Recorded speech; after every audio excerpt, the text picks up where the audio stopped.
This is minor family winery, and to a great extent, everybody who works here is really part of the family, and we feel very strongly about that. And so most of the key employees that are here have been here for 8, 10, 11, 12 years. And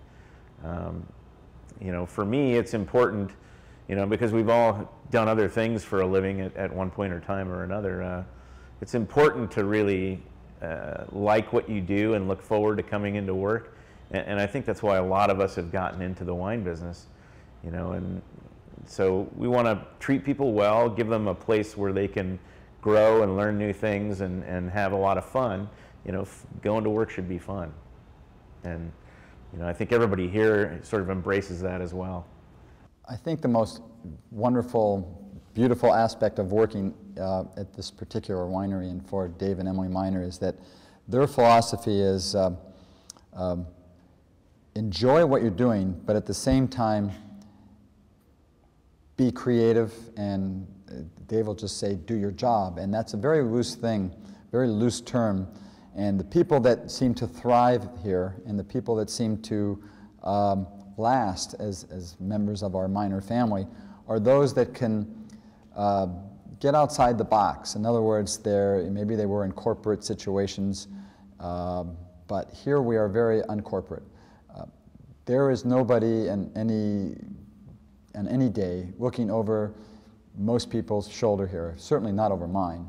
I am allowed to be as creative and I guess artistic as I want to be.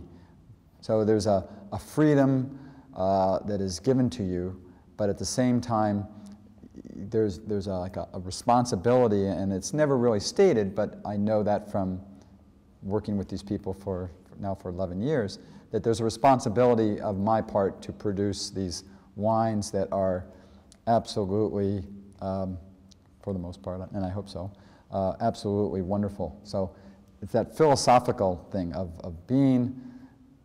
you can be as creative as you can, and still you're responsible for certain things.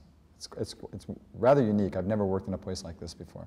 Napa Valley obviously is sort of the heart of the wine business in California, even though really only a small percentage of the wine grapes grown in California come from Napa. It really has been because of people like Robert Mondavi and others, has been made sort of the epicenter of the wine industry.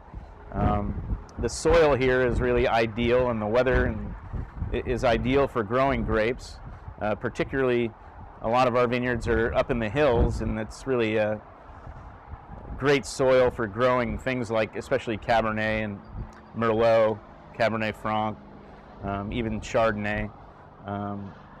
Just a really great natural climate for wine grapes. A lot of people say 80% of winemaking is done by the time you pick the grapes. So the vineyard site, the microclimates in that vineyard, the soil type, all of these things are really kind of the keys to making great wine.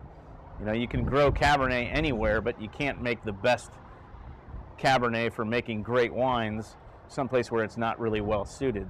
Where we are here in Oakville, the soils are very volcanic and rocky, a lot of very dry soil. The vines have to struggle quite a bit. It's really a tough environment, but that's what makes great wine.